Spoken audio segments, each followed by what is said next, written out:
आसुची आउ एक लघुचाप उत्तर ओडिशा रे प्रबल रु अति प्रबल वर्षा। तो कौन रही संपूर्ण खबर जानिया ता पूर्व जदि आपण माने चैनल को सब्सक्राइब करना आतनी एबे ही चैनल को सब्सक्राइब करी ऑल नोटिफिकेशन ऑन कर रखंतु जादर आगु आपण माने एही परी खबर रो नोटिफिकेशन सर्वप्रथमे पाई परिबे।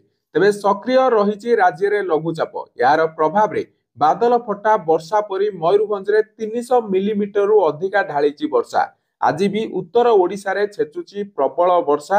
आगामी 24 घंटा पाई मयूरभंज केन्दुझर संबलपुर सुंदरगढ़ कलाहांडी नवरंगपुर कोरापुट रे अति प्रबल वर्षा नहीं सतर्क करा जायछि एवं आसंता काली सुंदरगढ़ झारसुगुड़ा संबलपुर रे अति प्रबल वर्षा नहीं ऑरेंज अलर्ट जारी करा जायछि। 2 जुलाई पाई सुंदरगढ़ झारसुगुड़ा प्रबल वर्षा नहीं ऑरेंज अलर्ट जारी होइछि। 3 जुलाई रे मयूरभंज और केन्दुझर रे अति प्रबल वर्षार चेतावनी दिया जायछि।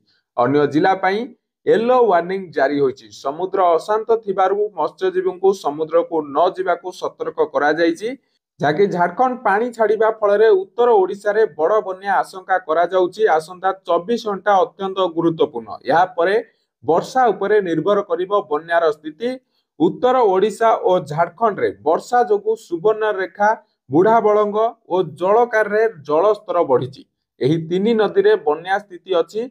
उपरमुंड झारखंड रे आउ वर्षा हेले उत्तर ओडिशा नदी गुड़िकरे जलस्तर वृद्धि पाइब।